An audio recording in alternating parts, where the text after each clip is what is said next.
Hello students, today I am going to teach you history. और आज हम history का सेकेंड लेसन सीखेंगे जिसका नाम है सोर्सेस ऑफ हिस्ट्री। ओके, ये लेसन का मैंने पार्ट 1 पार्ट 2 मतलब फर्स्ट पेज और सेकंड पेज सिखा दिया है। ओके स्टूडेंट्स, तो अगर आपने वो नहीं देखा है तो पहले जाके वो वीडियोस देख लीजिए, क्योंकि अगर आप लोग वो नहीं देखेंगे तो आप लोग को ये समझ में नहीं आएगा ये जो अभी मैं समझाऊंगी। ओके, तो पहले हम लोग थोड़ा सा क्विक सा रिविजन कर लेते हैं कि हमने क्या सीखा था। हमारे प्रीवियस वीडियो में हमने रिटर्न सोर्सेज के बारे में सीखा था कि मतलब पहले के लोग कैसे अपना इमोशंस जो था, फीलिंग्स जो था, वो सब कैसे प्रिटेंड करते थे, कैसे बताते थे।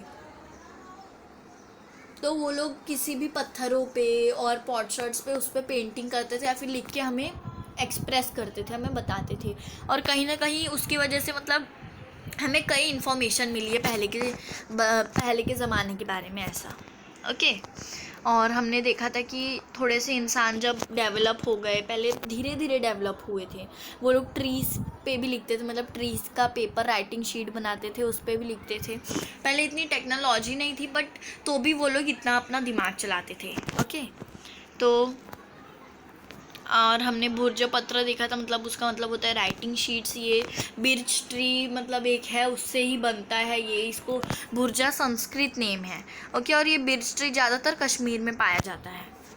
चलो अब हम देखते हैं, इसमें बोला है डू दिस, मतलब अब ये करो। Visit a museum in your locality, आपके एरिया में जो भी म्यूज़ियम है उधर घूमिए। और write an essay describe the artifacts displayed there, और उधर जितनी भी आर्टिफैक्ट्स मतलब जितनी भी चीज़ें हैं, वैरायटी मतलब अलग अलग चीज़ें हैं, उसका आप लोग ऐसे लिखिए क्या क्या आपने देखा ये सब। Collect the traditional versus such as ओविस। अब आप लोग सोचेंगे कि ये ओविस क्या है। ओविस ना मराठी का सॉन्ग टाइप है, ऐसे मराठी का सॉन्ग्स ये सब पहले ज़्यादा चलता था, अब इतना नहीं है। ओके स्टूडेंट्स, तो हम थर्ड देखते हैं। मतलब ये बोला है कि थोड़े ओविस कलेक्ट करिए, कलेक्ट फोक सॉन्ग्स। अब बोला है फोक सॉन्ग्स भी कलेक्ट कीजिए। Present one of them in the cultural programme of your school, मतलब कि इसमें से जो आप फोक सॉन्ग कलेक्ट करेंगे उसमें से कोई भी एक फोक सॉन्ग अपने स्कूल में प्रेजेंट करिए, कोई भी प्रोग्राम होगा तब ऐसा। अब हम देखते हैं ओरल सोर्सेस। तो ये आपको सुन के ही पता चल गया होगा कि ओरल सोर्सेस मतलब कुछ तो बोलने वाला होगा। तो यस स्टूडेंट्स, आप बिल्कुल सही सोच रहे हैं। अब मैं आपको बताऊंगी तो आपको और अच्छे से समझ में आ जाएगा। तो इसके पहले हमने रिटर्न और मटेरियल सोर्सेस सीख लिया है। मटेरियल सोर्सेज मतलब हमारे पहले के मॉन्यूमेंट्स थे, like Taj Mahal, Qutub Minar, gateway of India और भी बहुत सारे। Okay etcetera. अब हम देखते हैं ओरल सोर्सेज है क्या। Oral sources owes folk songs, folk tales and similar literature is passed on from generation to generation by word of mouth. मतलब कि देखो, ओविस मैंने जैसा कि बताया मराठी सॉन्ग्स, फोक सॉन्ग्स भी वैसे ही थे। पूरा पहले लोग बहुत ये सब बहुत चलते थे। फोक टेल्स मतलब कहानियाँ ये सब। ओके, ये सब कैसे हम बोलते हैं, मुंह से बोलते हैं, है ना, अपने मुंह से। अभी मैं आपको जैसे समझा भी रही हूँ तो मैं अपने मुंह से समझा रही हूँ। ये जो सारे वर्ड्स हैं ये मैं अपने मुंह से बोल रही हूँ, और ये सब सदियों से मतलब जनरेशन बहुत पहले से चला आ रहा है ना। This literature is not in the return form. ये लिटरेचर जो है मतलब ओरल सोर्सेस, ये लिखने की ये लिखना है, इसमें कुछ भी नहीं है। ओरल है भाई, मतलब बोलना है बस ऐसा। इट्स ऑथर आर अननोन, मतलब कि ये जो है मतलब जितने भी ओविस है, फोक सॉन्ग्स है, या फिर जिसने बोलना सिखाया है, ये सब मतलब कोई ऑथर मतलब होता है जो हमें पोयम लिखता है, स्टोरीज लिखता है, इन्हें ऑथर बोलते हैं। ओके, तो वो सब अननोन है, उनके बारे में कुछ इन्फॉर्मेशन इतना दिया नहीं है। This type of literature preserve by oral tradition, और ये इस इन टाइप के ट्रेडिशन मतलब इन टाइप के लिटरेचर, सॉरी, ये सब लिटरेचर को बोलते हैं ओरल ट्रेडिशन, मतलब बोलने वाला ऐसे। Oral tradition forms the oral sources of history, और ओरल ट्रेडिशन क्या बनाता है, ओरल सोर्सेस, हिस्ट्री का जो ओरल सोर्सेस है वो। अब पहले हम नीचे देखते हैं, डू यू नो, क्या आप जानते हैं ऐसा। Sources of ancient Indian history. Ancient India मतलब पहले के ज़माने का इंडियन हिस्ट्री क्या था, उसका सोर्सेस क्या था वो हम देखेंगे। Material sources, artefacts, structural remains, मतलब कि मटेरियल सोर्सेस में तो मैंने आपको बताया ही पहले की चीज़ें आती है। और मटेरियल सोर्सेज में स्टूडेंट्स ये भी पत्थर वत्थर भी आते हैं, रिटर्न्स, ये मतलब पत्थर वत्थर ये सब ही। ओके, तो आर्टिफैक्ट्स मतलब मैंने आपको जैसे बताया था वैरायटी की चीज़ें, अलग अलग चीज़ें। क्या है रॉक पेंटिंग, देखो पहले ऐसे धीरे धीरे सब कुछ चेंज होता गया है। Rock painting, pottery, terracotta objects, beads, ornaments, sculpture, metal object, coin, weapons, ये किस में आते हैं आर्टिफैक्ट्स में। मतलब ये वैरायटी की चीज़ें हैं। इसके लिए स्ट्रक्चरल रिमेन मतलब जैसे वो फोर्ट हो गया, मतलब देखो केव्स, हाउसेस इधर खुद ही दिया, stupa, rock cut caves, temple, churches, mosque, pillars. Okay, ये सब है स्ट्रक्चरल रिमेन्स। मटेरियल सोर्सेस में ये सब भी तो आता है ना, कोई बिल्डिंग हो गया, कोई घर हो गया, तो ये सब भी मटेरियल सोर्सेस ही होता है। Written sources, inscription on Harappan seals, Harappan मतलब मुद्राओं पे इंस्क्रिप्शन देना, मतलब इंस्क्रिप्शन शॉर्ट में कुछ बताना। मुद्रा पे अब मतलब मुद्रा कॉइन जैसी होती है, उसके ऊपर इतना बड़ा नहीं लिख सकते ना। वैदिक लिटरेचर, वैदिक मतलब जैसे वेदा, आप लोग सुने होंगे, वेदा मतलब उसमें साइंस के बारे में, वो दवाइयाँ डॉक्टरी के बारे में होता है ऐसा। मेसोपोटामियन, वापस मैं बता रही हूँ आपको, ये वर्ड थोड़ा हार्ड है, आप लोग को डिफ़िकल्ट होगा। Mesopotamian, okay, clay tablet, manuscript copies of Mahabharata and Ramayana. अब महाभारत एंड रामायण तो ये आपने सुना ही होगा, इसका मैन्यूस्क्रिप्ट है, मतलब इसको लिख के रखा हुआ है, तभी आज मतलब जो भी टीवीज़ में आता है, जो भी टीवी वीवी में आता है, तभी इनके हेल्प से ही आते हैं, क्योंकि पहले से लिख के रखा है। Jain and Buddhist literature, then written of Greek historian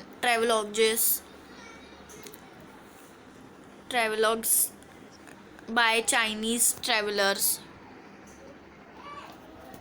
books on grammar, Puranas and inscription। फिर ओरल सोर्सेस में देखते हैं द वैदिक, Buddhist and Jain literature of ancient India was preserved by oral tradition. It is now available in the return form. और जो oral sources जो पहले के थे वो आज मतलब रिटर्न फॉर्म में है, पर उन्हें बोला भी जाता है। Even so the oral tradition is still alive, मतलब ये जो पहले के जो ओरल ट्रेडिशन मतलब बोलने वाली चीज़ें थी, वो आज भले ही लिख दी है किसी बुक में, किसी पेपर पे लिख के रखा है, पर तो भी आज तक ओरल ट्रेडिशन मतलब बोलने का ही चल ही रहा है। When oral composition are used for history writing, they are included in the oral sources। मतलब कि जब कोई हिस्ट्री में कॉम्पोजिशन लिखता है तो बोल के ही लिखेगा ना, तो उसे भी ओरल सोर्सेस में कंसीडर किया जाता है। अब हम देखते हैं, डू यू नो, अब ये भी वही है, क्या आप जानते हैं एन ओवी गलती से लिख दिया, इधर ऐसा आएगा ओविस, ऐसा, ओके, ओविस। ओके स्टूडेंट्स, तो आप लोग ये अपने नोटबुक में अगर आप लोग लिखेंगे तो अच्छे से लिखिएगा, आप लोग गलत मत लिखिएगा। देखो ये है ओविस, मतलब पुराने ज़माने के गाने पोयम टाइप ऐसा। पांडुरंग पिता, रुक्मिन माजी बया, आषाढ़ वारियला, पुंडलिक आला न्याया, मतलब ये क्या है, मराठी फोक सॉन्ग है, मतलब ओविस है ऐसा, ओविस है, सॉरी। और अब देखो ये सॉन्ग कैसा होता है, फोक सॉन्ग पहले का। महानगरी उज्जनी मतलब होता है उज्जैन, ओके, ये एक जगह का भी नाम है उज्जैन। लई पुण्यवान दानी, तेथे नांदत होता राजा, सुखी होती प्रजा। अब आपको ये पोयम जैसा नहीं लग रहा है, जैसे अभी राइमिंग है, देखो उजनी दानी, राजा, प्रजा, ये सब आपको राइमिंग लग रहा है ना, तो राइमिंग में ही गाना बनता है, ऐसा पोयम बनता है, okay.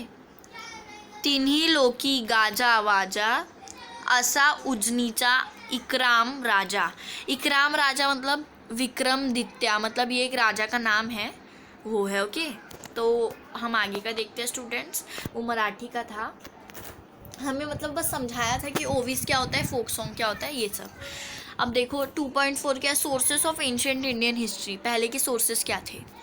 The ancient period of Indian history extends from the Stone Age to the 8th century CE, मतलब कि जो पुराना ज़माना था, पुराना पीरियड था हिस्ट्री का, वो स्टोन एज के टाइम की बात है। तो क्या कब था ये स्टोन एज का टाइम? 8th सेंचुरी में था। Okay, we learned about the Stone Age period of Indian history through archaeological excavation, मतलब हम लोग ने हिस्ट्री में स्टोन एज मतलब पहले के ज़माने, पत्थर जैसे आदिवासी टाइप ये लोग के बारे में भी पढ़ा है ना हिस्ट्री में।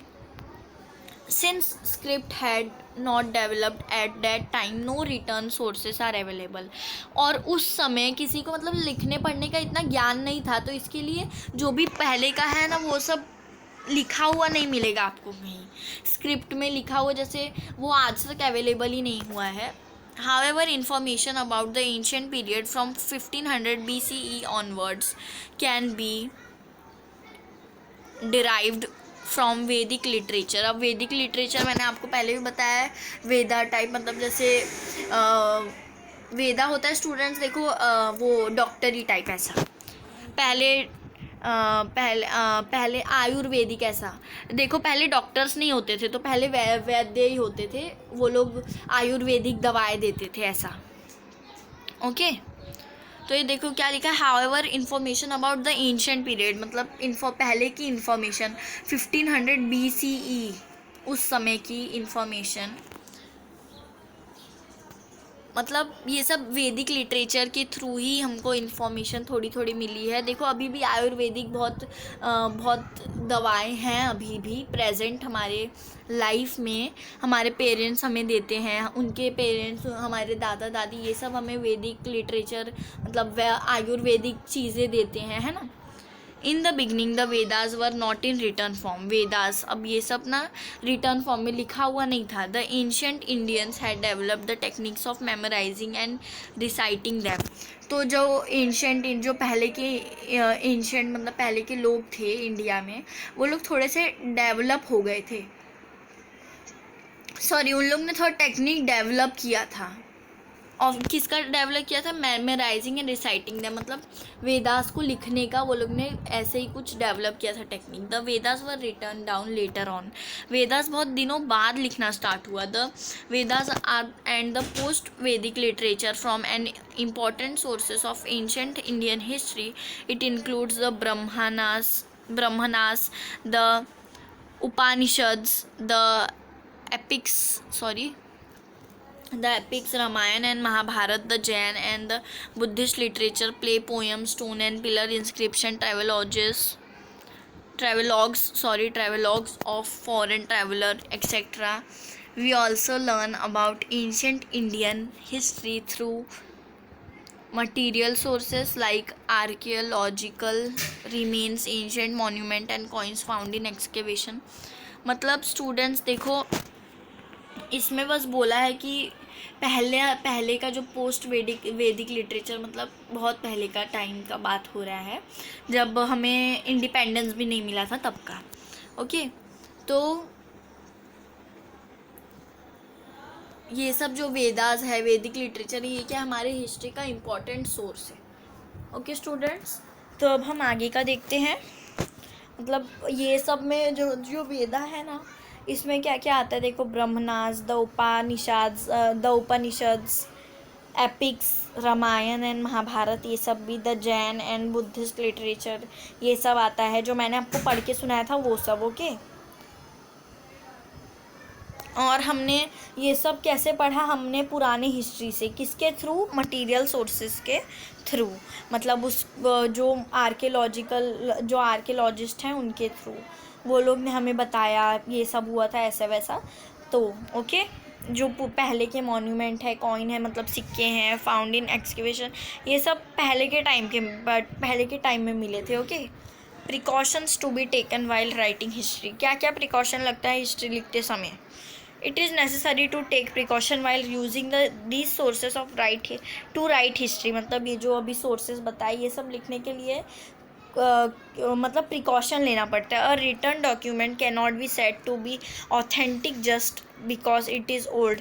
मतलब जो पहले लिखा हुआ है ना उसे ऐसे सच नहीं मानते हैं क्योंकि वो बहुत पुराना होता है। It needs to be examine critically as to who wrote it, why and when it was written. जैसे मैंने आपको बोला कि वो लोग मतलब इतना जल्दी विश्वास नहीं करते हैं, वो उसके लिए भी उनको वो चाहिए रहता है, क्या बोलते हैं, जैसे वो लोग ढूंढते हैं कि ये किसने लिखा, क्यों लिखा, कब लिखा, ये सब।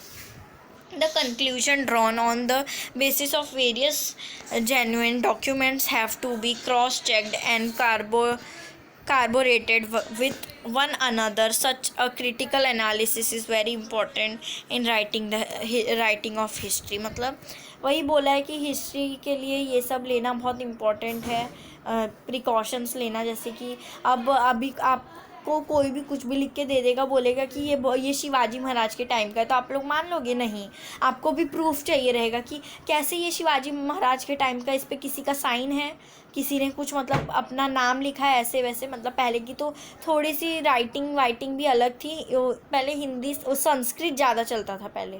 ओके स्टूडेंट्स, तो वॉट वुड यू डू, आपको क्या करना है? You have found an old coins, आपको पुराना सिक्का ढूंढना है। Keep it to yourself, आपके पास ही रखो वो। Give it to your parent, वो अपने पेरेंट्स को दो। Give it to a museum, मतलब वो फिर म्यूज़ियम में दे दो अगर आपको कोई बहुत पुराना चीज़ मिलता है तब। ओके, तो इधर हमारा लेसन कंप्लीट होता है स्टूडेंट्स। तो थैंक यू।